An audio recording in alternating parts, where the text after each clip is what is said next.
السلام علیکم ورحمۃ اللہ وبرکاتہ، نحمده ونصلی علی رسولہ الکریم، اما بعد فاعوذ باللہ من الشیطان الرجیم، بسم اللہ الرحمن الرحیم، رب اشرح لی صدری ویسر لی امری واحلل عقدۃ من لسانی یفقہوا قولی، اللہم صلی علی محمد وعلی آل محمد کما صلیت علی ابراہیم وعلی آل ابراہیم انک حمید مجید، اللہم بارک علی محمد وعلی آل محمد کما بارکت علی ابراہیم وعلی آل ابراہیم انک حمید مجید۔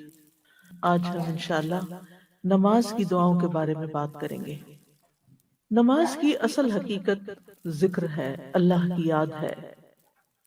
اللہ تعالیٰ فرماتے ہیں وَأَقِمِ الصَّلَاةَ لِذِكْرِي، نماز میری یاد کے لیے قائم کرو، یعنی بندہ اپنے روزمرہ کے کام کاج میں پلٹ پلٹ کر اللہ تعالیٰ کی طرف رجوع کرے اور ایک فارمل انداز میں اللہ کو یاد رکھے، اللہ کی عظمت کو، اس کی حکمتوں کو، اس کے خالق ہونے کو، اس کے مالک ہونے کو، اور ان کیفیات کو پیدا کرنے کے لیے نماز رکھی گئی ہے۔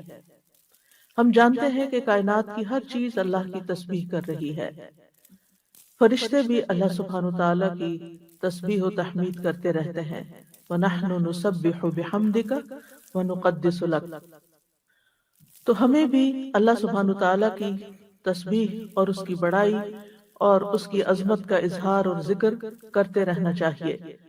انسان اگر سارا وقت بھی اللہ کے ذکر میں مشغول رہے تو اللہ تعالیٰ کا حق ادا نہیں کر سکتا، اور اگر انسان ساری زندگی بھی سجدے میں پڑا رہے تو انسان اللہ کا حق ادا نہیں کر سکتا۔ لیکن اللہ سبحانہ وتعالیٰ نے ان بندوں کی فضیلت بیان کی ہے جن کے اندر عبودیت کی کیفیت ہوتی ہے، وہ اللہ سبحانہ وتعالیٰ کے آگے جھکتے ہیں، وہ اللہ تعالیٰ کی پکار پر لبیک کہتے ہیں، وہ کامیابی کے راستے پر چل پڑتے ہیں۔ قرآن مجید میں اللہ تعالیٰ فرماتے ہیں لیکن ان میں سے جو لوگ علم میں راسخ ہیں اور جو مومن ہیں وہ اس پر ایمان لاتے ہیں جو آپ کی طرف نازل کیا گیا اور جو آپ سے پہلے نازل کیا گیا، اور جو نماز قائم کرنے والے ہیں اور زکوٰۃ ادا کرنے والے ہیں اور اللہ اور یوم آخرت پر ایمان رکھنے والے ہیں، یہی وہ لوگ ہیں جنہیں ہم ضرور اجر عظیم عطا کریں گے۔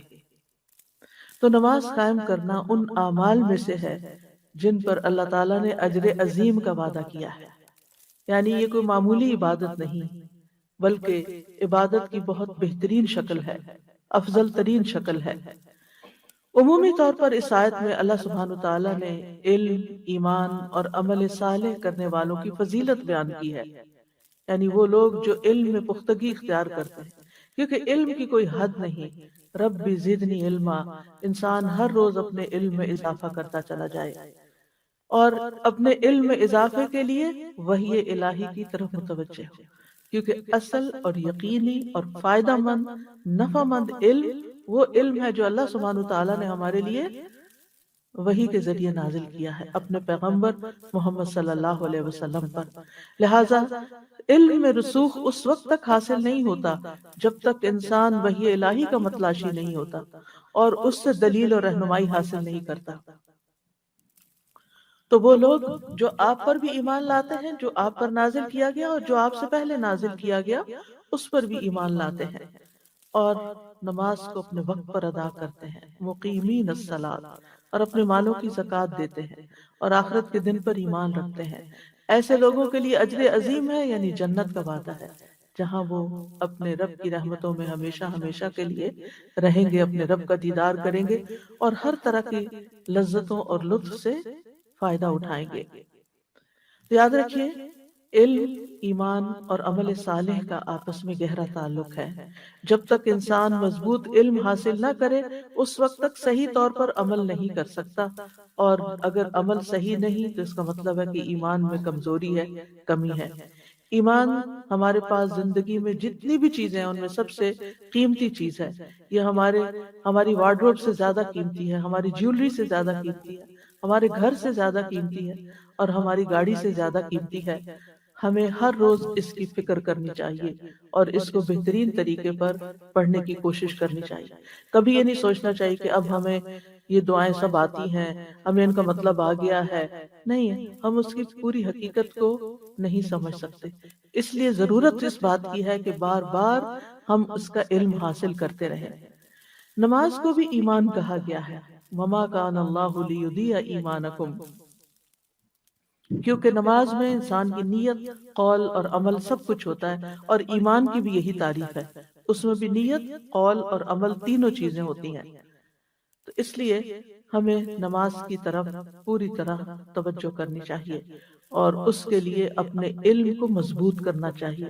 راسخون، راسخ کی جمع ہے، راسخ کا مطلب ہوتا ہے کسی چیز میں مضبوطی سے گڑ جانا، اس علم کا پختہ ہو جانا۔ اگر میں آپ سے پوچھوں کہ التحیات للہ کا کیا مطلب ہے، تو آپ تھوڑا سا غور کریں گے، بھولے ہوئے ہیں کیا مطلب ہے، کیا کہ یہ کیوں بولتے ہیں ہم، لیکن ہم ہر روز التحیات للہ دن میں کئی دفعہ پڑھتے ہیں، لیکن ہم اس میں راسخ ابھی تک بھی نہیں ہے۔ اس لیے اس علم کا حاصل کرنا ضروری ہے کہ ہم جو کہیں نماز کے ایک ایک لفظ کو اچھی طرح سمجھ کے کہیں۔ راسخ وہ ہوتا ہے جو ایسا مضبوط درخت ہوتا ہے جو جس کو کوئی آندھی، کوئی ہوا، کوئی چیز ہلا نہیں سکتی، یعنی ہمارا اس طرح علم ہو نماز کے بارے میں کہ اس پر کسی قسم کے شکوک و شبہات کچھ بھی اثر نہ کریں، اور پھر یہ کہ اللہ کے لیے عاجزی کرتے ہوئے، انتہائی جھکے ہوئے، کیونکہ جس کے اوپر علم کے پھل لگنے لگتے ہیں وہ انسان عاجز ہونا شروع ہو جاتا ہے، اور نماز کے اندر بھی عاجزی ہوتی ہے۔ اور راسخ فی العلم وہ ہوتا ہے جس کے اندر تقوی ہوتا ہے، عاجزی اور انکساری ہوتی ہے، دنیا کے بارے میں بے رغبتی ہوتی ہے، اور وہ اپنے نفس کے ساتھ مسلسل مجاہدہ کرتا رہتا ہے، کیونکہ جو نئی نئی چیزیں وہ سیکھتا ہے انسان، وہ اس کو اپنے اندر لانے کی کوشش کرتا ہے، اور اس کے لیے انسان کو محنت کرنی پڑتی ہے، جد و جہد کرنی پڑتی ہے، ایک کانشیس لائف گزارنی پڑتی ہے۔ اور پھر جو ایمان رکھتے ہیں ان تمام چیزوں پر، تمام کتابوں پر، اور نماز قائم کرتے ہیں، تو مقیمین الصلاۃ کا لفظ آیا، ہم دیکھتے ہیں کہ ابتدائے قرآن سے لے کے انتہائے قرآن تک نماز کے ذکر کے ساتھ اقامت کا لفظ آتا ہے، یعنی جو نماز کو استقامت کے ساتھ اور کامل صورت میں ادا کرتے ہیں، مکمل شرائط، ارکان اور واجبات کے ساتھ ادا کرنے والے ہیں، اور مستحب اعمال کے ساتھ اس کو مکمل کرتے ہیں، یعنی ایک ہے اس کو ادا کرنا اور ایک ہے اس کو احسن طریقے سے مکمل کرنا۔ اور یہ نماز سے عموماً مراد فرض، سنت، نفل سبھی لیے جاتے ہیں، یہ سارے ہی نماز میں شامل ہیں۔ ابن عباس کہتے ہیں اقامت صلاۃ کا مطلب ہے رکوع اور سجود پورے پورے ادا کیے جائیں، تلاوت کی جائے، خشوع و خضوع اور پوری توجہ کے ساتھ نماز ادا کی جائے۔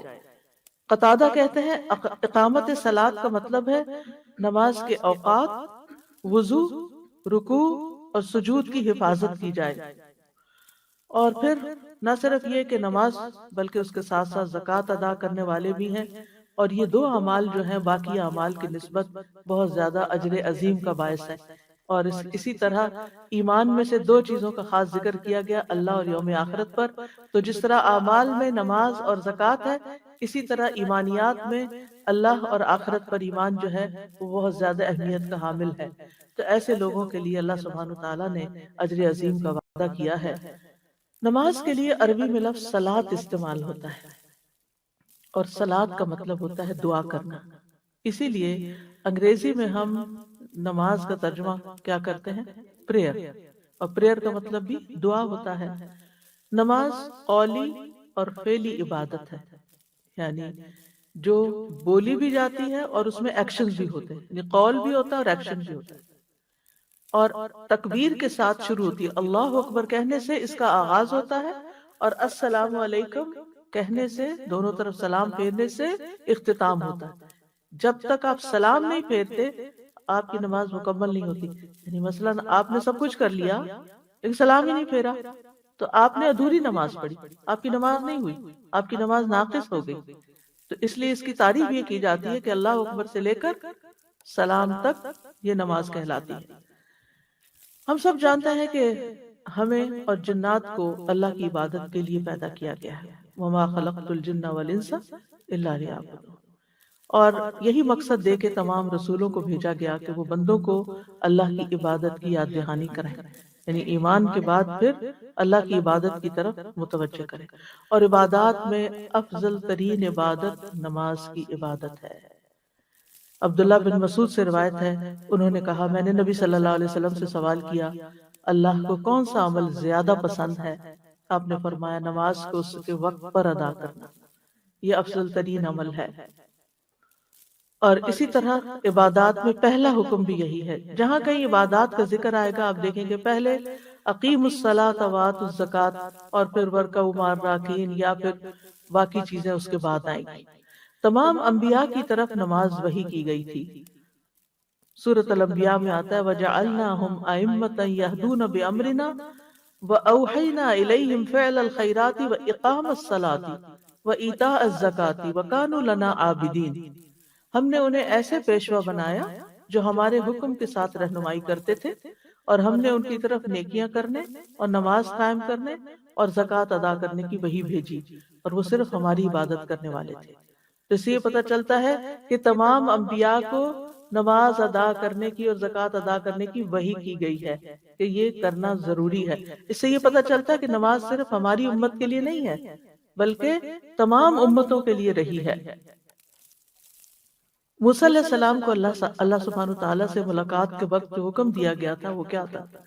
اللہ تعالیٰ نے جب کلام کیا تھا موسیٰ علیہ السلام سے تو فرمایا تھا اننی انا اللہ لا الہ الا انا فاعبدنی واقم الصلاۃ لذکری، بے شک میں ہی ہوں اللہ، میرے سوا کوئی معبود نہیں، سو میری عبادت کرو اور میری یاد کے لیے نماز قائم کرو، میری یاد کے لیے نماز قائم کرو۔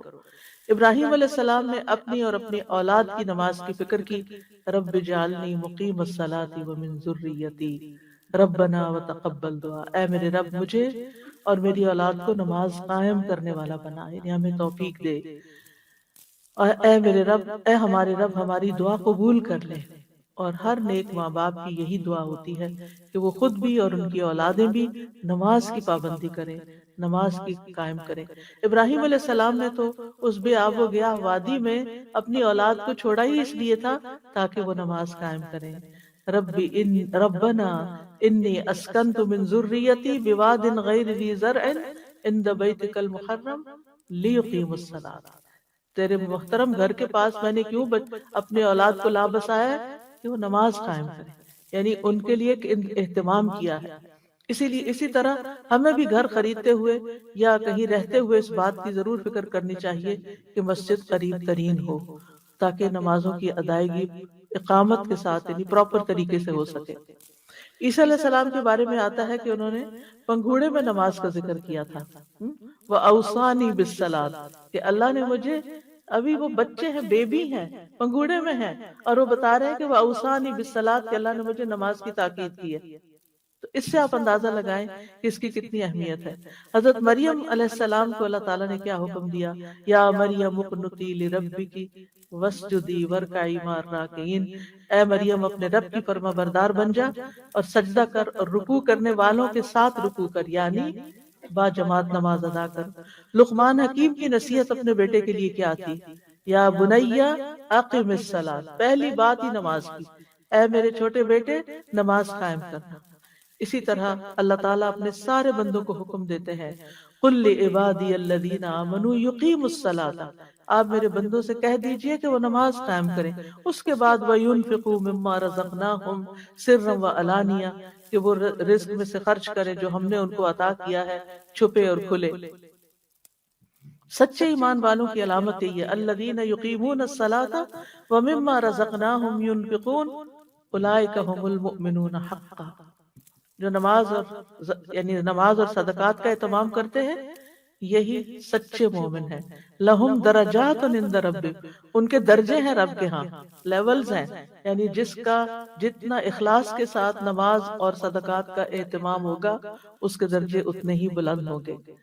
نماز اسلام کا دوسرا رکن بھی ہے، اسلام کا ستون بھی ہے۔ اللہ تعالیٰ نے بندوں پر 5 نمازیں فرض کی ہیں۔ اللہ سبحانہ تعالیٰ روزانہ 2 بار فرشتوں سے بندوں کی نماز کی خبر لیتا ہے۔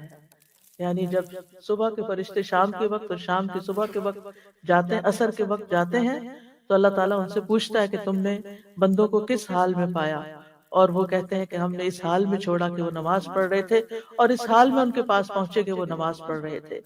نماز ایسا فریضہ ہے جو کسی حال میں بھی ساقط نہیں ہوتا، یعنی کھڑے ہو کر نہیں پڑھ سکتے تو بیٹھ کے پڑھیں، بیٹھ کے نہیں پڑھ سکتے تو لیٹ کے پڑھیں، اشاروں سے پڑھیں، وضو نہیں کر سکتے تو تیمم کریں، یعنی کچھ بھی کریں لیکن نماز ضرور ادا کریں۔ اور ویسے بھی نماز اسلام اور کفر اور شرک میں فرق کرنے والی ہے۔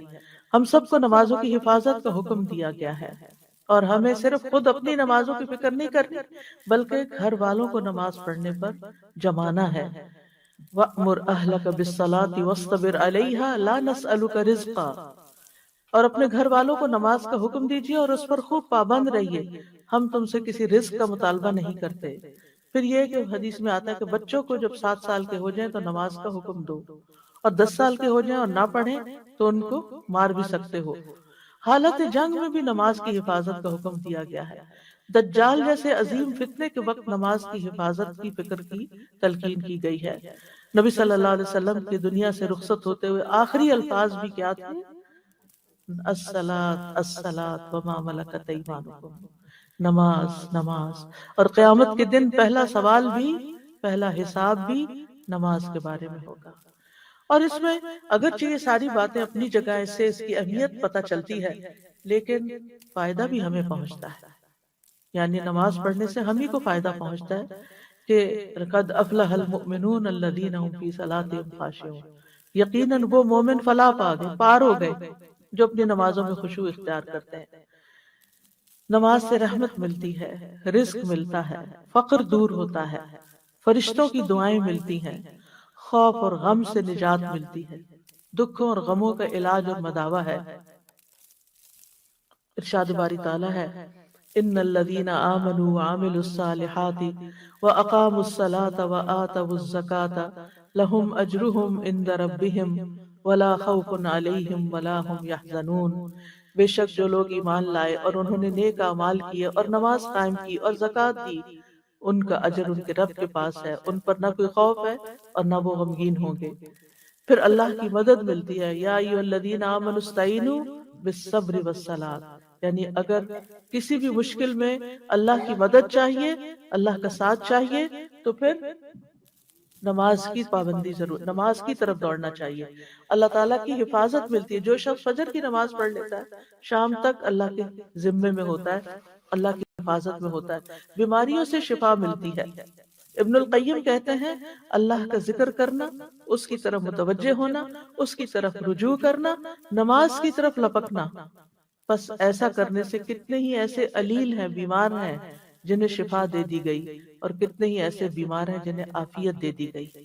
یعنی یہ چیزیں انسان کی صحت کا بھی یعنی باعث ہے، نہ صرف جسمانی صحت نہیں مراد، بلکہ علیل کہتے ہیں جو روحانی طور پر اور قلبی طور پر مریض ہو۔ نماز سے گناہ مٹتے ہیں، گناہ دھل جاتے ہیں، انسان کو برائی اور بے حیائی سے حفاظت ملتی ہے، انسان کی بری عادات ختم ہو جاتی ہیں۔ ایک آدمی نبی صلی اللہ علیہ وسلم کے پاس آیا اور کہا فلاں آدمی رات کو تو نماز پڑھتا ہے لیکن صبح کے وقت چوریاں کرتا ہے۔ آپ نے فرمایا عنقریب جو وہ نماز میں کہتا ہے وہ اس کو چوری سے روک دے گا، یعنی اگر وہ نماز میں پڑھتا رہا اور سوچ سمجھ کے نماز پڑھی تو ایک دن چوری سے بھی رک جائے گا۔ نماز آنکھوں کی ٹھنڈک بھی ہے، یعنی پڑھنے سے سکون ملتا ہے، اس سے راحت ملتی ہے۔ ایک آدمی نے کہا کاش میں نماز پڑھ لیتا تو سکون پاتا، تو دوسرے لوگوں نے حیرانی سے اس کو دیکھا، تو اس نے کہا میں نے رسول اللہ صلی اللہ علیہ وسلم کو فرماتے ہوئے سنا ہے کہ اے بلال نماز کی اقامت کہو، ہمیں اس سے راحت پہنچاؤ۔ یعنی نماز مومن کے لیے آنکھوں کی ٹھنڈک ہے اور دل کا سکون ہے۔ اور ابن قیم بھی کہتے ہیں دنیا میں جس کی آنکھیں اپنی نماز کے ساتھ ٹھنڈی ہوں گی، آخرت میں اسی کی آنکھیں اپنے رب کے قرب سے ٹھنڈی ہوں گی۔ یہ شرط ہے، اگر دنیا میں نماز خوشی کا باعث ہے، آنکھوں کی ٹھنڈک کا باعث ہے، تو پھر قیامت کے دن بھی رب کے دیدار کا باعث ہے، کیونکہ دنیا میں بھی نماز ہماری اللہ سے ملاقات ہوتی ہے، ہم اللہ سے بات کر رہے ہیں، اللہ سے دعائیں کر رہے ہوتے ہیں، اللہ کے آگے فریادیں کر رہے ہوتے ہیں، اور کل کو اللہ سے ملاقات بھی اسی کی اچھی ہوگی جس کی نمازیں اچھی ہوں گی۔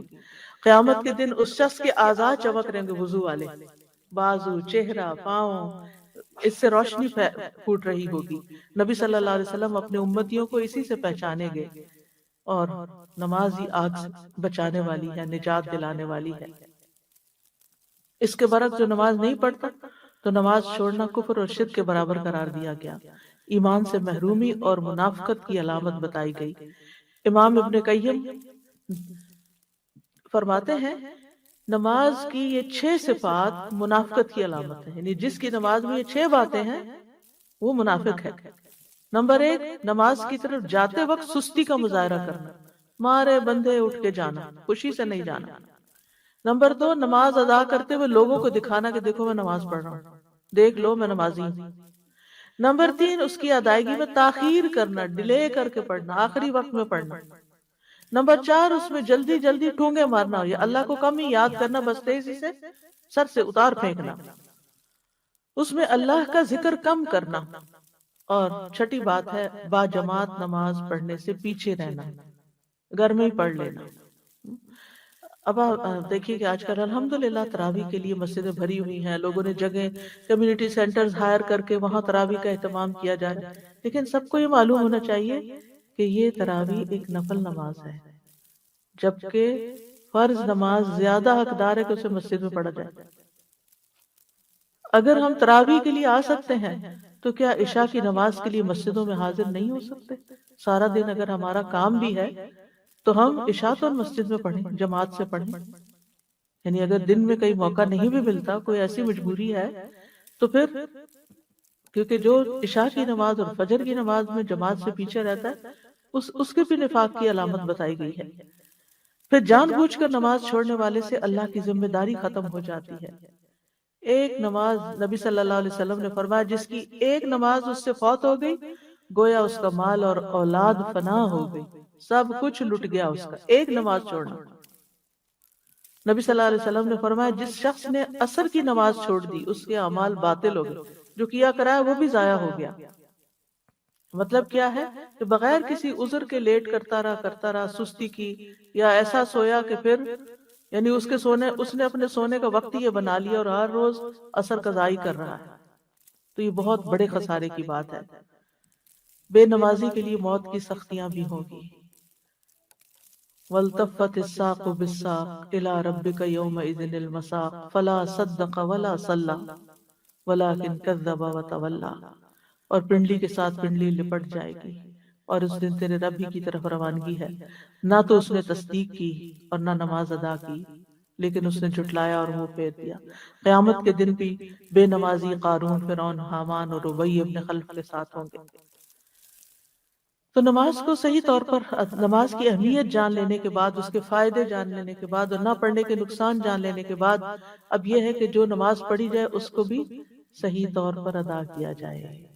تو نماز کی جو دعائیں ہیں، نماز بذات خود ایک دعا ہے، لیکن نماز کے جو اذکار کہنا چاہیے کہ نماز کے اذکار اور دعائیں، ان دونوں لفظ شامل کر سکتے ہیں، یہ ان کا مطلب جاننا بڑا ضروری ہے۔ یعنی اس کا معنی کیا، ہم یہ سب کچھ ایکشن کیوں کرتے ہیں اور اس کا میننگ کیا ہے۔ نماز کا آغاز جیسے کہ پہلے میں نے عرض کیا کہ اللہ اکبر سے ہوتا ہے، اللہ سب سے بڑا ہے۔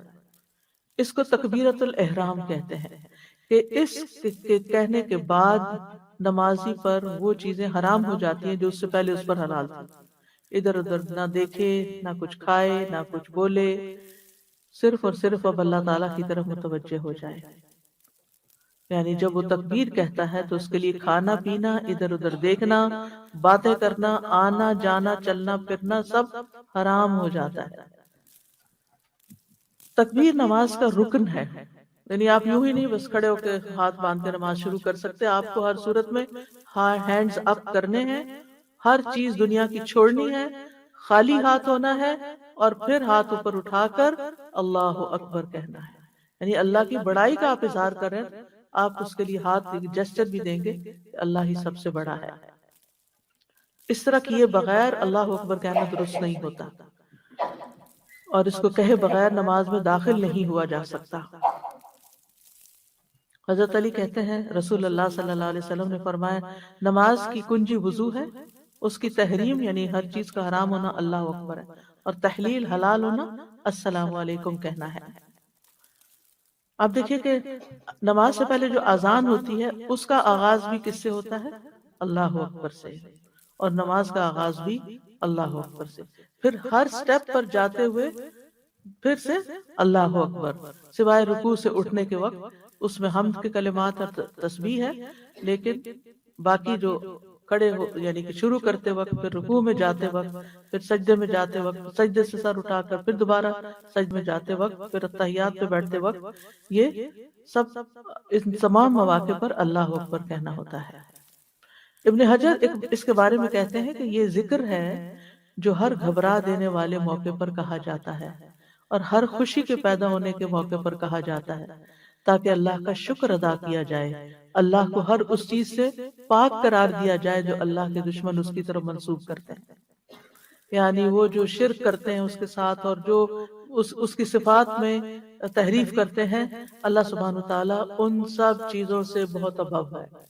اس کو کوئی چیز کسی کی بد زبانی، گالی، کچھ بھی اس کو کوئی نقصان نہیں دیتی، وہ ان سب چیزوں سے بالا و افضل ہے، سب سے بڑا ہے۔ سلف صالحین جو تھے وہ نماز میں تکبیر تحریمہ میں شامل ہونے کا بہت اہتمام کرتے تھے، یعنی جماعت میں یہ نہیں کہ چلو آخری رکعت میں بھی شامل ہوتے جماعت کا ثواب ملے، اس بات کے نہیں حریص ہوتے، وہ اس بات کے ہوتے تھے کہ ہماری تکبیر تحریمہ جو ہے وہ مس نہ ہو، ہم امام کے ساتھ اللہ اکبر کہیں کہ نماز کا کچھ حصہ بھی اس میں سے کم نہ ہو۔ جیسے ایک ہوتا ہے نا گلاس آپ پورا بھرتے اور ایک یہ تھا کہ آدھا ایمٹی ہے یا کوارٹر ایمٹی ہے، تو نماز بھی اسی طرح اگر آپ پوری جماعت سے پڑھتے ہیں تو وہ اور طرح ہے، اور اگر آپ جتنا کم کرتے چلے جاتے ہیں اس کا لیول اتنا ہی کم ہو جاتا ہے جو ثواب کا بھی۔ اور یہ بھی کہا جاتا ہے کہ اللہ اس کام میں برکت نہ ڈالے جو بندے کو نماز سے غافل کرتے ہیں، یعنی ادھر نماز ہو رہی ہے اور آپ ادھر کوئی اور کام کیے جا رہے ہیں تو اس کام میں بھی برکت نہیں ہوتی۔ اور جہاں تک نماز میں تکبیر کہنے کی اہمیت ہے یا حکمت ہے تو امام عز ابن عبد السلام کہتے ہیں جب نماز کا مقصد ذکر ہے تو جس ہستی کا ذکر کیا جا رہا ہے اس کی قدر و منزلت جاننا بھی ضروری ہے کہ وہ ہے کون جس کا ذکر کر رہے ہیں، اور اس کو پیش نظر رکھنا ضروری ہے کہ انسان اس ہستی کے ساتھ ادب کو لازم کر لے۔ پس نماز کو تکبیر کے ساتھ شروع کیا جاتا ہے جو اللہ تعالیٰ کی بڑائی اور کبریائی کو بیان کرتی ہے، تاکہ بندہ جان لے کہ کس کے لیے کھڑا ہو رہا ہے، کس کے لیے جھک رہا ہے اور کس کے لیے بیٹھ رہا ہے، اللہ کے لیے جو سب سے بڑا ہے، اور تاکہ وہ ایسی فرما برداری اور عاجزی کرے جیسی کرنی چاہیے، اور اس عاجزی کے ساتھ اللہ کی بڑائی بیان کرے، یعنی اپنے آپ کو چھوٹا کرے اور اللہ کو سب سے بڑا بیان کرے۔ اور جب وہ اللہ کو بڑا سمجھے گا تو ہی نماز کے سارے آداب کو ملوز خاطر رکھے گا، ظاہری اور باطنی طہارت کو، اور پھر اللہ تعالیٰ کی طرف متوجہ ہو کر خشوع و خضوع اختیار کرنے کو، کیونکہ وہ سمجھتا ہے کہ اس وقت اللہ تعالیٰ کی ذات سب سے زیادہ امپورٹنٹ ہے، جو خیال اس کو آتا ہے وہ اس کو جھٹک دیتا ہے، اٹس ناٹ امپورٹنٹ، یہ امپورٹنٹ نہیں، یہ ضروری نہیں، یہ کوئی بڑی چیز نہیں، اللہ سب سے بڑا ہے، اب میں اللہ کے لیے خالص ہو گئی ہوں، اللہ کی طرف متوجہ ہو گئی ہوں۔ لیکن افسوس ہم سب پر کہ ہم نماز میں کھڑے ہو کر زبان سے کہہ کر بھی کہ اللہ اکبر، تو دنیا بھر کی باتیں سوچتے ہیں، وہ باتیں سوچتے ہیں جو اس سے پہلے کبھی نہ سوچی ہوں۔ اللہ ہم سب کو توفیق دے کہ ہم واقعی ایسی نماز پڑھیں کہ جس میں اللہ تعالیٰ کی بڑائی ملحوظ خاطر ہو، اور ہم اس اللہ اکبر کا مطلب سمجھیں کہ ہم اللہ کو بڑا کہہ رہے ہیں اور باقی چیزیں چھوٹی۔ ہمیں کیا خیال آتے ہیں، کوئی غم رنج ہوتا ہے ہمارے دل میں، اس کا خیال آ رہا ہوتا ہے بار بار، اس نے مجھے ہرٹ کر دیا، اس نے مجھے یہ کر دیا، اس نے وہ کر دیا، اس کا یہ تو اللہ ان سب باتوں سے بڑا ہے۔ مجھے اس وقت اللہ کے بارے میں سوچنا ہے، اللہ تعالیٰ کا ذکر کرنا ہے، یہ اپنی لے کے کہاں بیٹھ گئی ہوں پھر سے کہ پھر اپنے بارے میں سوچے جا رہی ہوں کہ میرے ساتھ یہ ہوا اور میرا وہ ہو گیا۔ نہیں، ہمیں اس وقت کیا سوچنا ہے کہ میں اللہ کے دربار میں حاضر ہوں اور مجھے اسی کی طرف توجہ کرنی ہے۔ تو تکبیر کا تقاضا کیا ہے کہ انسان اللہ کو ہر چیز سے بڑا تسلیم کرے اور اللہ کے علاوہ کسی اور چیز میں مشغول نہ ہو، اللہ کے علاوہ اور خیالوں میں مشغول نہ ہو، یعنی دل کو اللہ کی طرف حاضر کرے۔ اور پھر یہی چیز انسان کو ریاکاری سے بھی بچاتی ہے۔ نماز میں ریاکاری کے بہت چانسز ہوتے ہیں کہ کوئی آپ کو دیکھ رہا ہے، آپ اچھے سے نماز پڑھنا شروع کر دیں، کوئی سن رہا ہے تو آپ اچھی سی قرات شروع کر دیں اس میں، تو یہ کیا ہو گیا؟ ریاکاری ہو گئی۔ تو جب آپ کہتے ہیں اللہ سب سے بڑا ہے تو پھر ریاکاری کا خیال چھوڑ دیں کہ کسی اور کو کیوں دکھانے کے لیے میں پڑھوں، اللہ جب سب سے بڑا ہے اور اس کے حضور حاضر ہوں اور وہ دیکھ رہا ہے، بس یہی کافی ہے میرے لیے۔ کوئی اور دیکھ رہا ہے یا نہیں، کوئی اور توجہ کر رہا ہے یا نہیں، مجھے کسی اور کو دکھانے کے لیے نماز نہیں پڑھنی، مجھے صرف اور صرف اللہ کے لیے نماز پڑھنی ہے۔ اور جب انسان اللہ کو بڑا مان لیتا ہے تو اس کے اندر پھر خشوع آنے لگتا ہے کہ میں چھوٹا ہوں، عاجزی آنے لگتی ہے، وہ اللہ کے آگے جھکنے لگتا ہے۔ اور پھر جو نماز میں اللہ سبحانہ وتعالیٰ کے سامنے اچھے سے قیام کرتا ہے، وہ قیامت کے دن یوم یقوم الناس لرب العالمین، جس دن لوگ اللہ رب العالمین کے لیے کھڑے ہوں گے، اس دن اس کو اچھا قیام ملے گا، اس کا وہ کھڑا ہونا بھی خوبصورت ہو جائے گا، بہترین ہو جائے گا، کیونکہ اس نے دنیا میں جب وہ اللہ کے سامنے کھڑا تھا تو وہ ایسے نہیں کبھی اس ٹانگ پہ کھڑا ہو گئے، کبھی اس ٹانگ پہ کھڑے ہو گئے، کبھی کیسے کھڑے ہو گئے، کبھی کیسے کھڑے ہو گئے، کھڑے ہوئے تو بس اللہ کے سامنے گڑ گئے، جم گئے اچھے طریقے سے۔ تو جو دنیا میں اللہ سبحانہ وتعالیٰ کے ساتھ اچھا معاملہ کرے گا، قیامت کے دن جب بندہ قیامت کے دن جب بندہ اللہ سبحانہ وتعالیٰ کے سامنے کھڑا ہوگا تو اللہ تعالیٰ بھی اس کے ساتھ اچھا معاملہ فرمائے گا۔ پھر اس کے بعد ہم جب اللہ اکبر کہتے ہیں تو پھر قیام ہوتا ہے، یعنی تکبیر کہہ کر سینے پر ہاتھ باندھتے ہیں اور نگاہیں سجدے کی جگہ پر ہوتی ہیں، اور کسی اور طرف انسان کی توجہ نہیں ہونی چاہیے، کیونکہ اللہ سبحانہ وتعالیٰ اس وقت اپنے بندے کی طرف متوجہ ہوتا ہے جب تک وہ نماز میں ادھر ادھر توجہ نہیں کرتا، اور اگر بندہ ادھر ادھر ہوتا تو اللہ تعالیٰ کی توجہ سے محروم ہو جاتا ہے۔ ابن قیم نماز میں قیام کی حکمت کے بارے میں کہتے ہیں، نماز کا راز اور اس کا مغز بندے کا نماز میں اللہ کی طرف متوجہ ہونا ہے، اور دل کا مکمل طور پر اللہ کے سامنے حاضر ہونا ہے، اور بندے کا مقام ایسے معزز آدمی جیسا ہوتا ہے جو بادشاہ کے دروازے کی طرف جاتا ہے، وہ اپنی غلطیوں اور لغزشوں کی معذرت کرنا چاہتا ہے، اس کی سخاوت اور رحمت کی بارشوں کو طلب کرتا ہے، اس سے وہ کھانا طلب کرتا ہے، اس سے وہ کھانا طلب کرتا ہے جو اس کے دل کو غذا مہیا کرے تاکہ وہ اس کی خدمت میں قیام پر طاقت حاصل کرے۔ تو جب وہ اس کے دروازے پر پہنچا تو اب سوائے بادشاہ کے ساتھ سرگوشی کرنے کے کچھ بھی باقی نہیں رہا، یعنی اب بادشاہ کے پاس گئے ہیں تو بادشاہ سے بات کریں گے نا، ادھر ادھر باتیں تو نہیں کریں گے۔ یہ کتنی بے ادبی کی بات ہوتی ہے کہ آپ مثلا کسی بندے سے کسی کے گھر ملنے کے لیے جاتے ہیں، آپ اس سے کوئی بات ہی نہیں کرتے، آپ کبھی دائیں والے سے بات کرتے کبھی بائیں والے سے بات کرتے ہیں، اس کو کیسا لگے؟ یا اپنا فون دیکھتے رہتے ہیں۔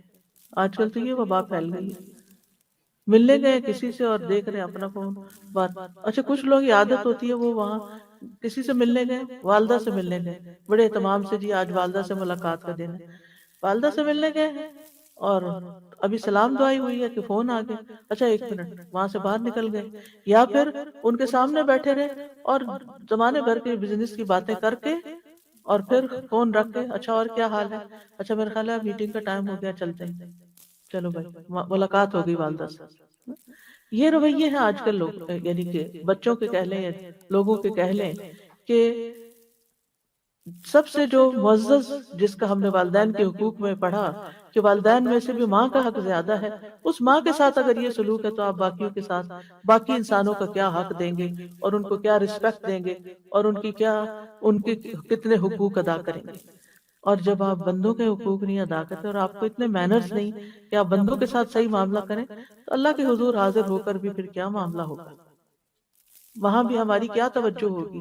کھڑے اللہ کے حضور ہیں، اس کے لیے ہم نے اللہ اکبر کہی اور قیام کیا اور ہاتھ باندھے اور دنیا بھر کی باتوں میں مشغول ہیں۔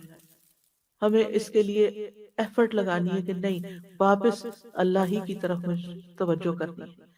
پھر جب ہاتھ باندھ دیتے ہیں تو استفتاح کی دعائیں شروع ہوتی ہیں، جن میں سے ایک دعا ہے اللہ اکبر کبیرہ والحمد للہ کثیرہ وسبحان اللہ بکرۃ واصیلا۔ ابن عمر کہتے ہیں ہم رسول اللہ صلی اللہ علیہ وسلم کے ساتھ نماز پڑھ رہے تھے کہ لوگوں میں سے ایک آدمی نے کہا، یہی دعا پڑھی، اللہ اکبر کبیرہ والحمد للہ کثیرہ وسبحان اللہ بکرۃ واصیلا۔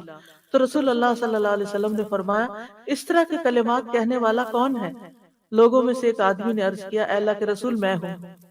آپ نے فرمایا، مجھے تعجب ہوا کہ اس کے لیے آسمان کے دروازے کھولے گئے، یعنی اتنی قبولیت ہوئی اس بندے کے ان کلمات کو۔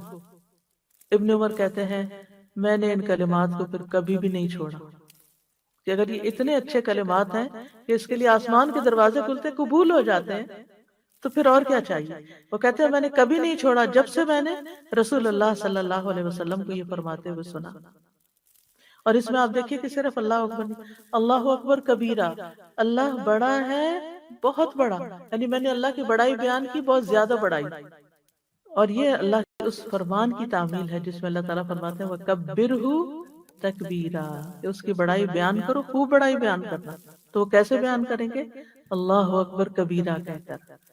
اور اس سے بے چین دل اطمینان پاتے ہیں، یعنی جب آپ اللہ تعالیٰ کی تعریف میں اضافہ کرتے ہیں تو آپ کے اپنے دل کو ایک قرار آتا ہے، اور اس کی عظمت کے ساتھ ایک اطمینان نصیب ہوتا ہے۔ جب دل حیران پریشان ہوتا ہے، لاسٹ ہوتا ہے، تو ایسے کلمات سکون کا باعث ہوتے ہیں، اور اللہ کی بڑائی بیان کرنے سے مشکلات بھی حل ہوتی ہیں، مصیبتیں زائل ہو جاتی ہیں، پریشانیاں اٹھا دی جاتی ہیں، غموں کے بادل چھٹ جاتے ہیں، بیماروں کو شفا مل جاتی ہے، کیونکہ انسان اس بات کا اظہار کرتا ہے اللہ سب سے بڑا۔ مجھے کسی کی نظر، کسی کا حسد، کسی کا میرے بارے میں برا چاہنا، میرے خلاف سازشیں کرنا کوئی نقصان نہیں دے گا، کیونکہ اللہ ان سب سے بڑا ہے۔ اللہ تعالیٰ ان کو کنٹرول کر سکتا ہے، اللہ تعالیٰ ان کی شر سے مجھے بچا سکتا ہے، اللہ سب سے بڑا ہے۔ تو اللہ تعالیٰ کی بڑائی بیان کرنے سے ایمان پختہ ہوتا ہے، یعنی یہ دعا تو ہے ہی دعائے استفتاح، لیکن اس کے پڑھنے کا فائدہ کیا ہے؟ ایمان پختہ ہوتا ہے، بھلائیوں کے دروازے کھل جاتے ہیں، اللہ تعالیٰ پر ایمان اور زیادہ راسخ اور یقین پختہ ہو جاتا ہے، اللہ تعالیٰ کے ساتھ تعلق بڑھ جاتا ہے، کیونکہ آپ نے صرف اللہ اکبر نہیں کہا، اللہ اکبر کبیرہ کہا، اور پھر آسمانوں کے دروازے بھی کھل جاتے ہیں۔ اور اصل میں کثیرہ جو ہے یہ صفت ہے حمدن کثیرہ کی، والحمد للہ کثیرہ، تو حمدن کثیرہ ہے اصل میں، وسبحان اللہ بکرۃ واصیلا۔ اور اس میں سبحان اللہ نہیں خالی کہا گیا، بکرتن و اصیلا، صبح اور شام کا ذکر کیوں؟ ان دو وقتوں کو اس لیے خاص کیا گیا کہ دن اور رات کے فرشتے ان میں اکٹھے ہوتے ہیں، ہماری نماز میں، فجر میں اور عصر کے وقت، یعنی کہ دونوں، بکرت اصیل کہتے ہیں عصر کا وقت، اور بکرا کہتے ہیں صبح کا وقت۔ تو ان دو اوقات میں فرشتے جمع ہوتے ہیں، اور ان کے ساتھ ہم بھی مل کر اللہ تعالیٰ کی تسبیح کرتے ہیں، کیونکہ تسبیح فرشتوں کا خاص ذکر ہے۔ پھر اس کے بعد دعا ہے اللہم باعد بینی و بین خطایایا کما باعدت بین المشرق والمغرب، اللہم نقنی من الخطایا کما ینقی الثوب الابیض من الدنس، اللہم اغسل خطایایا بالماء والثلج والبرد۔ یا اللہ مجھ سے میرے گناہ اتنے دور کر دے جتنا تو نے مشرق اور مغرب کے درمیان فاصلہ رکھا ہے۔ اے اللہ مجھے گناہوں سے اس طرح پاک صاف کر دے جیسے سفید کپڑا میل کچیل سے پاک صاف کیا جاتا ہے۔ اے اللہ میرے گناہ پانی سے، برف سے اور اولوں سے دھو دے۔ نبی صلی اللہ علیہ وسلم تکبیر اور سورۃ فاتحہ کے درمیان یہ دعا پڑھا کرتے تھے۔ ابو ہریرہ کہتے ہیں، علم کے حریص تھے نا، وہ کہتے ہیں کہ رسول اللہ صلی اللہ علیہ وسلم تکبیر اور قرات کے درمیان کچھ سکوت فرماتے، یہ نہیں کہ کچھ بھی نہیں بولتے تھے، یعنی ہمیں سنائی نہیں دیتا تھا۔ میں نے عرض کیا یا رسول اللہ میرے ماں باپ آپ پہ قربان ہوں، آپ تکبیر اور قرات کے بیچ میں کیا پڑھتے ہیں؟ انہوں نے یہ نہیں کہا آپ چپ کیوں رہتے ہیں، سوال کا انداز دیکھیے، کیونکہ ان کو پتا تھا کہ نماز جب شروع ہو جاتی ہے تو گنگے بن کے نہیں کھڑے ہوتے، بیچ میں کچھ نہ کچھ پڑھنا ہی ہوتا ہے۔ آپ نے فرمایا میں کہتا ہوں اللہم باعد بینی و بین خطایا، آخر تک۔ تو اس میں آپ دیکھیے کہ نماز میں عبادت اللہ کی ہو رہی ہے، اور پھر اللہ اکبر کہہ کے اللہ کی بڑائی بیان کر کے ہم سب سے پہلے اللہ ہی سے پھر دعا شروع کر دیتے ہیں۔ دعا سے ہی آغاز کر رہے ہیں، تو نماز ہے ہی دعا، تو اس میں کیا مانگتے ہیں ہم اللہ سے کہ یا اللہ اللہم باعد بینی و بین خطایایا، یعنی میرے گناہوں کو مجھ سے دور کر دے، یعنی جو ہو چکے ہیں اب ان کے جو برے اثرات ہیں وہ مجھ پہ نہ پڑے، یا اللہ میرے گناہوں کا جو ڈھیر ہے، گندگی کا جو ڈھیر، مجھے اس سے دور کر دے، وہ مجھ سے لے جا، صاف کر دے، اس کو ختم کر دے۔ ہر دو نمازوں کے بیچ میں ہم گناہ کر کے پھر آ جاتے ہیں، پھر گناہوں کا ٹوکرا لے کے پہنچ جاتے ہیں، پھر اللہ سے دعا کرتے ہیں اللہم باعد بینی و بین خطایا۔ کیوں؟ اس لیے کہ بندہ مومن کو یہ پتا ہوتا ہے کہ یہ گناہ نقصان دہ ہے، یہ ٹاکسنز ہیں، یہ زہر ہے، یہ میرے لیے تکلیف، یہ آگ ہے۔ گناہ کیا ہے؟ آگ کا بنڈل، اگر میرے ساتھ لگے تو جلا دیں گے، تو اللہ ان کو دور کر دے، میں ان کو ساتھ نہیں رکھنا چاہتا، کیے تو میں نہیں ہے لیکن تو ان کو مجھ سے ہٹا دے۔ اب یہ ساری چیزیں کیا ہیں؟ یعنی دور کر دے، جگہ کے اعتبار سے، یعنی میری ذات سے بھی اور وقت کے اعتبار سے بھی، اور یہ ایک مجازی طور پر بات کی گئی ہے، ورنہ فزیکلی گناہ ہمیں اس وقت نظر نہیں آ رہے ہوتے کہ ہمیں پاس نظر آ رہے ہیں تو ہم کہتے ہیں ذرا ان کو پرے ہٹا دیں، یہ نہیں، یعنی جہاں بھی اللہ کو زیادہ پتا نا ہمارے گناہ کہاں لکھے گئے ہیں اور وہ کس طرح ہمارے اوپر اب اثر انداز بھی ہو رہے ہیں۔ ایک غلط بات ہم کہتے ہیں نا، وہ اس کا اثر واپس ہم پر ہی آ رہا ہوتا ہے۔ کتنی دفعہ ایسا ہوتا ہے نا کہ منہ سے کوئی غلط بات نکل جاتی ہے انسان ہونے کے ناطے، پھر بعد میں سارا وقت اسی کی ریگریٹ ہوتی تھی، یہ میں نے کیوں کہا، یہ کیا کیا میں نے، کیوں بول دیا۔ اب وہ باہر پر اندر تکلیف پنچ ہو رہی ہے، ہو رہی ہے، ہو رہی ہے، تو اب پھر کیا ہوتا ہے اللہم باعد بینی و بین خطایا، یا اللہ یہ جو دل کے اندر سخیمت قلبی ہے اسے باہر نکال دے، اس کو مجھ سے دور کر دے، معاف کر دے، دھو دے۔ اور پھر مشرق اور مغرب کی دوری، اتنا دور کر دیں کہ اور بھی تو چیزوں کی دوری ہو سکتی تھی، لیکن مشرق اور مغرب آپس میں کبھی نہیں ملتے، وہ دور ہی رہتے ہیں، تو یا اللہ ایسا دور، یعنی دوری کا سب سے بڑا سمبل ہے، اور اس سے زیادہ فاصلہ انسانی وسعت میں نہیں ہے، انسانی نظر میں نہیں ہے مشرق اور مغرب۔ اور حقیقی مشرق اور مغرب جو بھی ہیں، ایک تو ہمارے سورج کے مشرق و مغرب ہے نا، اور ایک اس کے علاوہ بھی، تو ان کو اتنا دور کر دے ہمارے گناہوں کو، اور پھر وَنَقِّنِي، اور پاک صاف کر دے، کما يُنَقَّى الثَّوْبُ الْأَبْيَضُ مِنَ الدَّنَسِ، جس طرح سفید کپڑے سے میل کچیل صاف کی جاتی ہے، یعنی گناہوں کو ختم کر کے ان کے اثر کو بھی مٹا دے، کیونکہ گناہوں کے اثرات ہوتے ہیں، گناہ آگ ہے نا، تو آگ جہاں بھی ہوگی اس کا اثر پڑے گا، تو یا اللہ وہ اثر بھی دور ہو جائے۔ اور سفید کپڑے کا ذکر اس لیے کیا گیا کہ سفید چیز پر میل جلدی ظاہر ہوتی ہے، آپ کلرڈ کپڑے اپنے دھوتے ہیں نا تو پتہ ہی نہیں چلتا، لیکن سفید کپڑا آپ دھوتے ہیں تو آپ کہتے ہیں یہ سفید رہا بھی ہے، آپ کو تسلی نہیں ہوتی، آپ پھر اس کو دوبارہ دھوتے، پھر دوبارہ دھوتے ہیں، پھر اسی طرح اگر کوئی چھوٹا سا بھی داغ ہو تو اس کے اوپر نظر آ رہا ہوتا ہے۔ تو یا رب جس طرح سفید کپڑا صاف ہوتا ہے نا، بالکل وائٹ، پیور وائٹ، ایسے ہی مجھے بھی اسی طرح صاف ستھرا کر دے۔ اور گناہوں کو دھونے کی تیسری، دھو ڈالنے، یعنی اور علماء کہتے ہیں کہ نقی نہیں، یعنی پریزنٹلی جو میرے سے گناہ ہو رہے ہیں، باعد بینی میں ماضی تھا، یہاں پریزنٹ ہے کہ اس وقت جو میرے سے گناہ ہو رہے ہیں یا اللہ مجھے ان کے اثرات سے بھی محفوظ رکھ۔ اور گناہوں کو دھو ڈالنے کی تیسری مثال پانی، برف اور اولے، برف کا ذکر ہے، برد ٹھنڈک، یعنی اولوں کے لیے استعمال ہوتا ہے، اور تو اس میں آپ دیکھیں کہ ان تینوں چیزوں کو ترتیب سے بیان کیا گیا ہے۔ سب سے پہلے پانی، اور اگر پانی سے کوئی چیز صاف نہیں ہوئی تو مبالغہ کے لیے اولے، برف اور اولے، ثلج والبرد، ثلج برف جو ہوتی ہے نرم و نازک ہوتی ہے، اور اولے جو سخت ہوتے ہیں، گریجولی ان کے اندر اضافہ کیا گیا۔ اب علماء نے اس پر بڑا غور و فکر کیا ہے کہ جب کسی چیز کو دھونا ہوتا ہے تو گرم پانی زیادہ فائدہ دیتا ہے، لیکن یہاں پر ٹھنڈک کی بات کیوں کی گئی ہے؟ برف کی بات، برف سے کیا دھلے گا، اور برف کی وجہ اور اولوں سے کیا دھلے گا؟ تو بعض نے یہ کہا کہ چونکہ وہ ان ٹچڈ واٹر ہوتا ہے، بہت ہی پیور اور کلین ہوتا ہے برف کا پانی، تو جس طرح وہ صاف کرتا ہے ایسے کوئی اور چیز صاف نہیں کرتی۔ اور بعض نے یہ کہا کہ جو گناہ ہوتے ہیں ان کی آگ ہوتی ہے، اور آگ کو ٹھنڈا کرنے کے لیے مبالغے سے کام لیا گیا ہے کہ پانی سے بھی بجھا دے اس آگ کو، اور برف سے بھی بجھا دے، اور پھر اولوں سے بھی۔ اور پھر یہ کہ 3 دفعہ جس جس کپڑے کو 3 دفعہ دھویا جائے گا اور 3 مختلف چیزوں سے دھویا جائے گا، اس کے اندر پھر کیا باقی رہے گا، کون سی میل باقی رہے گی؟ یعنی ہر بالکل مجھے ہر طرح سے پاک صاف کر دے۔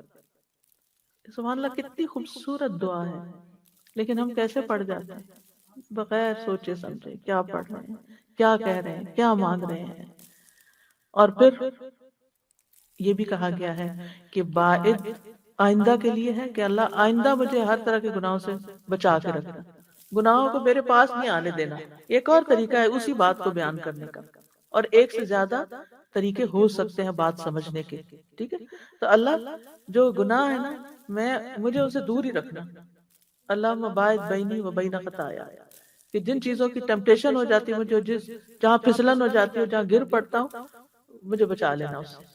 اور نقینی حال میں مجھے گناہوں سے دور رکھنا، اور پھر آئندہ فیوچر میں بھی، اور ماضی میں بھی جو ہو چکے ہیں ان کو بھی دھو ڈال، سوری فیوچر تو ہو گیا، اور پھر پریزنٹ، اور پھر پاسٹ۔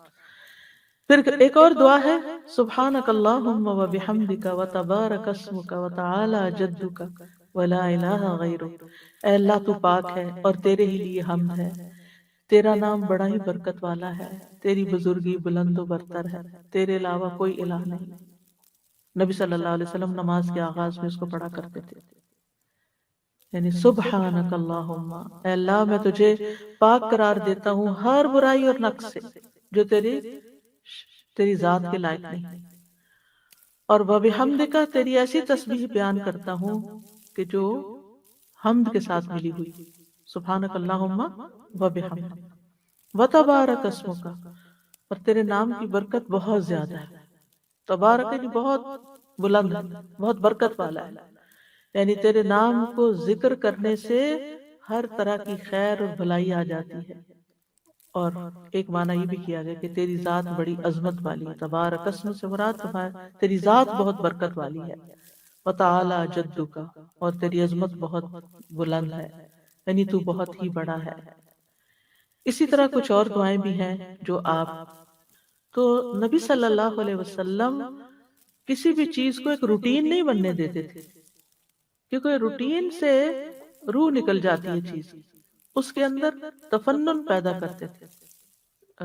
انگریزی والا فن نہیں، مراد یہ کہ اس میں یعنی ورائٹی لاتے تھے، کبھی ایک دعا پڑھی، پھر دوسری پڑھی، پھر تیسری پڑھی، اس سے یہ ہے کہ توجہ زیادہ رہتی ہے اور زیادہ چیزیں مانگنے کا موقع بھی ملتا ہے۔ جیسے آپ دیکھیں وہ دعا ہے، وجہت وجہی للذی فطر السماوات والارض حنیفا وما انا من المشرکین ان صلاتی ونسکی ومحیایا ومماتی للہ رب العالمین۔ اور اس سے آگے بہت خوبصورت دعا ہے، کافی طویل دعا ہے، تو اس کو آپ پڑھ سکتے ہیں۔ اور اس میں آپ یہ بھی دیکھیں کہ وَاهْدِنِي لِأَحْسَنِ الْأَعْمَالِ وَأَحْسَنِ الْأَخْلَاقِ، اچھے اعمال اور اچھے اخلاق کی ہدایت یا رہنمائی مانگی گئی۔ اس کے بعد ہم تعوذ پڑھتے ہیں۔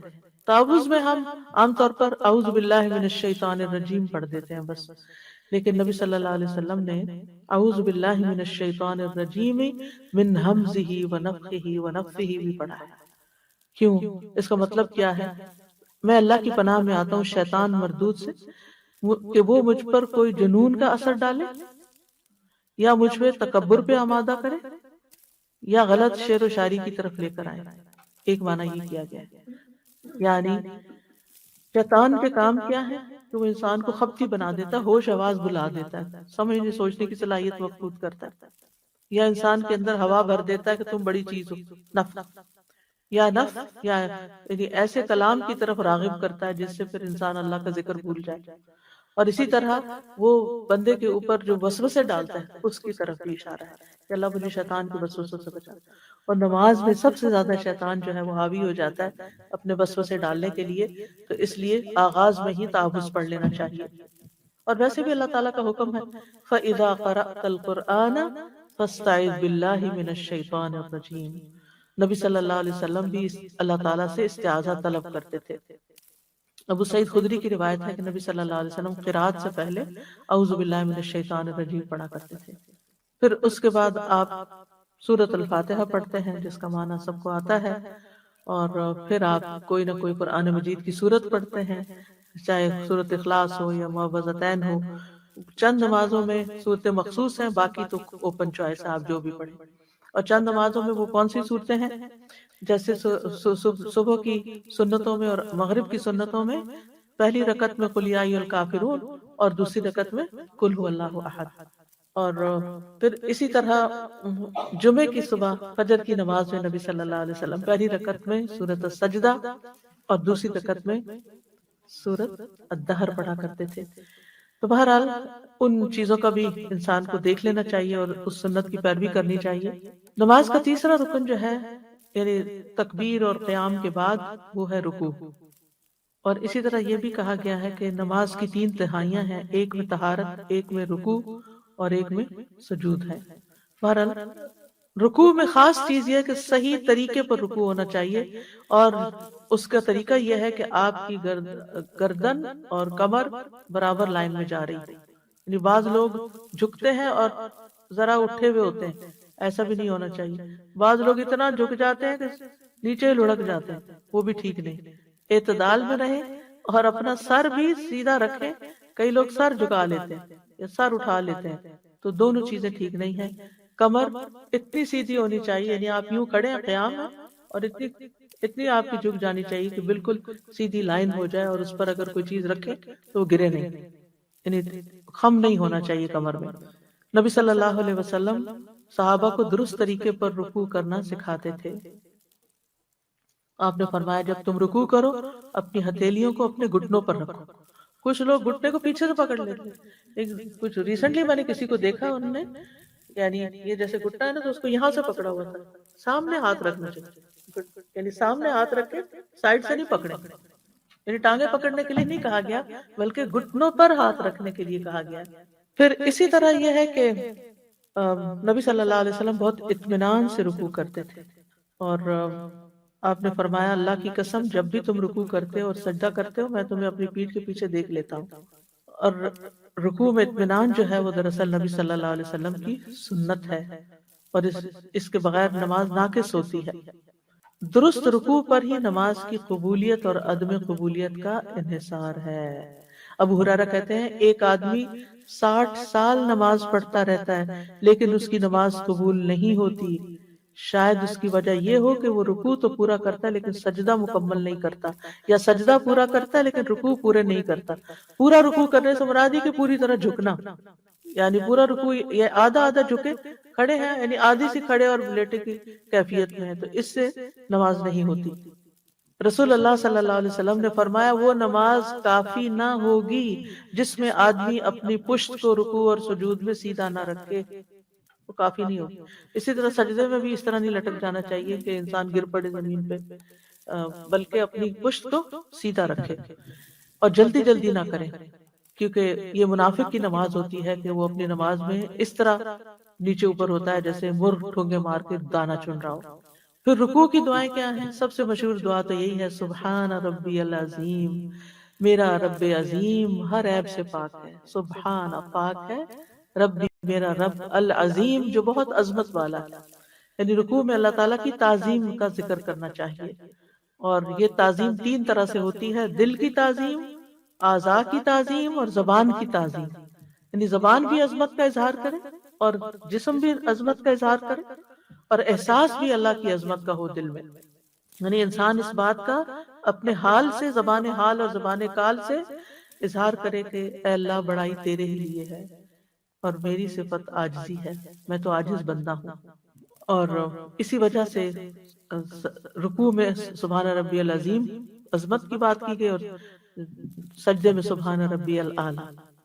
پھر اسی طرح رکوع کی ایک اور خوبصورت دعا ہے سبوح قدوس رب الملائکۃ والروح، منزہ اور پاک ذات جو فرشتوں اور جبریل کا رب ہے، اور یہ پوری توجہ سے آپ یہ دعا پڑھیں تو آپ دل کے اندر کے بہت سے بوجھ ختم ہو جائیں گے۔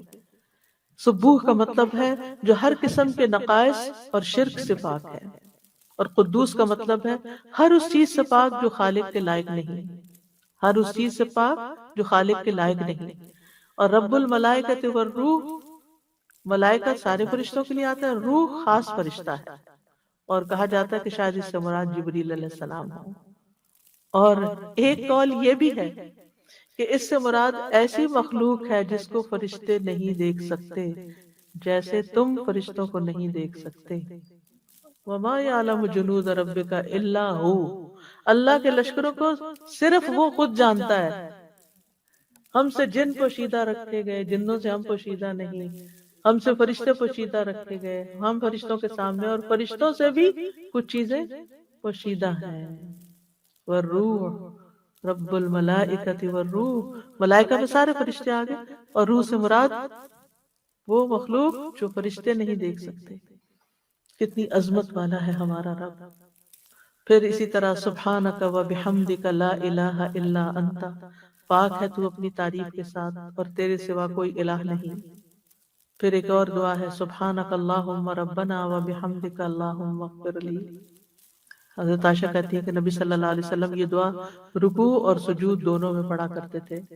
پھر سبحانک و بحمدک استغفرک و اتوب الیک، پاک ہے تو اور تیرے ہی لیے تعریف ہے، میں تجھ سے بخشش مانگتا ہوں اور میں تیری طرف توبہ کرتا ہوں۔ پھر چھٹی دعا ہے سبحان ذی الجبروت والملکوت والکبریاء والعظمت، پاک ہے وہ جو قہر والا ہے، بادشاہت والا ہے، بڑائی والا ہے اور عظمت والا ہے۔ یہ بھی بہت ہی خوبصورت دعا ہے۔ اور ساتویں دعا ہے اللہم لک رکعت وبک آمنت ولک اسلمت خشع لک سمعی وبصری ومخی وعظمی وعصبی۔ تو یہ 7 دعائیں ہیں جن میں سے آپ ہر نئے رکوع کے لیے ایک نئی دعا بھی پڑھ سکتے ہیں، یا ایک سے زیادہ بھی پڑھ سکتے ہیں جیسے آپ کا جی چاہے۔ پھر رکوع کے بعد ہم کھڑے ہو جاتے ہیں، قوما، سیدھے کھڑے ہونا۔ اس میں ایسے نہیں کرنا چاہیے بس ایسے کھڑے ہوئے تو ایسے بس ڈھیلے ڈالے کھڑے ہو، نہیں، اسٹریٹ کھڑے ہو جائیں، سر نیچے ہو۔ آپ صلی اللہ علیہ وسلم جب رکوع سے اپنا سر اٹھاتے تو سجدے میں نہ جاتے حتیٰ کہ سیدھے کھڑے ہو جاتے، اور پشت سیدھی نہ کرنے پر وعید ہے۔ رکوع اور سجدے سے سیدھے ہونا چاہیے۔ کئی لوگ سجدہ کرتے اور تھوڑا سا ہی اٹھتے ہیں، سیدھا نہیں ہوتے، واپس سجدے میں چلے جاتے ہیں، درست نہیں ہے۔ نبی صلی اللہ علیہ وسلم نے فرمایا اللہ بندے کی اس نماز کی طرف دیکھتا بھی نہیں جس میں وہ اپنی پشت کو اپنے رکوع اور اپنے سجدے کے درمیان سیدھا نہیں کرتا، یعنی رکوع اور سجدے کے بعد جب تک وہ سیدھا نہیں ہوتا تو اللہ تعالیٰ اس نماز کو دیکھتا بھی نہیں۔ ٹھیک ہے بڑھاپے کی وجہ سے کمر جھک جاتی ہے، تکلیف کی وجہ سے انسان سیدھا نہ کر سکے، اکڑ جاتی بعضوں کی کمر، اسی لیے ہم کہتے ہیں، ہم کیا کہتے ہیں، ہم کمر سیدھی کر لیں، کس کو کہتے ہیں؟ جب لیٹتے ہیں ہماری کمر سیدھی ہوتی ہے، جب ہم لیٹتے ہیں اس کے لیے ہم کہتے ہیں کمر سیدھی کر لیں، تھکاوٹ جب ہی اترتی ہے جب کمر سیدھی ہوتی ہے۔ لیکن ہماری تھکاوٹیں دور ہو جائیں اگر ہم نماز میں کمر سیدھی کریا کریں، اور شروع سے ہی بچوں کو اگر سکھا دیں کہ کمر سیدھی کریں، اور ان کو چیک کریں کہ انہوں نے رکوع سے اٹھ کے سیدھے کھڑے بھی ہوئے کہ بس رکوع سے اٹھ کے واپس سجدے میں گر گئے۔ عبید اللہ بن عبد السلام کہتے ہیں یہ حدیث اس بات پر دلالت کرتی ہے کہ رکوع سے کھڑے ہو کر اطمینان کرنا واجب ہے، یعنی کھڑے ہو کر ساکت ہونا لازم ہے، پھر ہلے، یعنی ایک دفعہ آپ اٹھے، آپ سٹل سٹینڈ ہو، پھر اس کے بعد نیچے کو جائیں، ہلتے جلتے نہیں۔ پھر کھڑے ہو کر بھی کچھ دعائیں پڑھتے ہیں، یعنی کھڑے ہوتے ہوتے قوما کی دعائیں، سمع اللہ لمن حمدہ ربنا ولک الحمد حمدا کثیرا طیبا مبارکا۔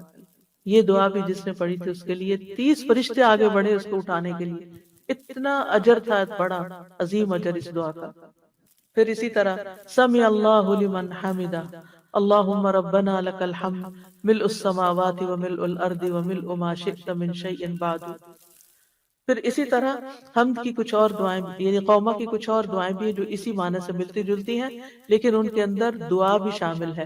آخر میں اللہم لا مانع لما اعطیت ولا معطی لما منعت ولا ينفع ذا الجد منک الجد، اور ایک اور دعا میں اللہم طہرنی بالثلج والبرد والماء البارد اللہم طہرنی من الذنوب والخطایا کما ینقى الثوب الابیض من الوسخ، دنس کی بجائے یہاں وسخ یعنی میل کچیل کا لفظ آیا۔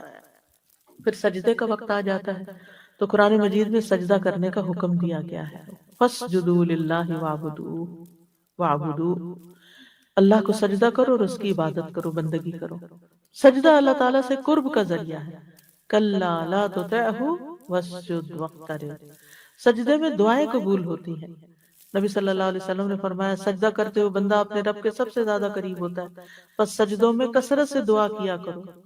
سجدہ کرنے سے نیکی اجر ملتا ہے، گناہ معاف ہوتے اور درجات بھی بلند ہوتے ہیں۔ سجدے کی جگہوں پر آگ حرام ہو جائے گی، اور اسی طرح سجدہ پورا نہ کرنے والے کے لیے بھی وعید ہے، یعنی پوری طرح جم کے سجدہ کرنا چاہیے، ہلتے ہلتے نہیں سجدہ، نیچے کے اور جلدی سے اٹھ گئے، ایسا نہیں ہونا چاہیے کہ جاتے ہوئے ایک دفعہ سبحان اللہ سبحان ربی اللہ کہا، دوسری دفعہ نیچے اور تیسری دفعہ اٹھ کے، یہ نہیں ہونا چاہیے، بلکہ تینوں تسبیحات جم کے نیچے ہی ہونی چاہیے۔ سجدے کی دعاؤں میں سبحان ربی الاعلی، سبحان ربی الاعلی کم از کم 3 دفعہ پڑھنا ہوگا، زیادہ تو کوئی حد ہی نہیں۔ آپ نبی صلی اللہ علیہ وسلم، حضرت حذیفہ کہتے ہیں میں نے ایک رات نبی صلی اللہ علیہ وسلم کے ساتھ نماز پڑھی، آپ نے سجدہ کیا اور پڑھا سبحان ربی الاعلی، اور آپ کا سجدہ قیام کے برابر تھا، جتنی دیر کھڑے رہے اتنی دیر سجدے میں پڑے رہے۔ پھر سجدے کی دعاؤں میں اللہم اغفر لی ما اسررت وما اعلنت، اتنی دعا، اے اللہ میرے گناہ بخش دے جو میں نے چھپ کے کیے اور جو میں نے اعلانیہ کیے۔ اور اسی طرح سبوح قدوس رب الملائکۃ والروح، پھر سبحانک وبحمدک لا الہ الا انت، پھر سبحانک اللہم ربنا وبحمدک اللہم اغفر لی، پھر سبحان ذی الجبروت والملکوت والکبریاء والعظمہ، پھر اللہم اغفر لی ذنبی کلہ دقہ وجلہ اولہ وآخرہ وعلانیتہ وسرہ۔ یہ نبی صلی اللہ علیہ وسلم اپنے سجدوں میں دعا پڑھا کرتے تھے۔ اتنی خوبصورت دعا ہے، اے اللہ میرے سب گناہ بخش دے، تھوڑے ہوں یا زیادہ، پہلے ہوں یا پچھلے، ظاہر ہوں یا چھپے ہوئے۔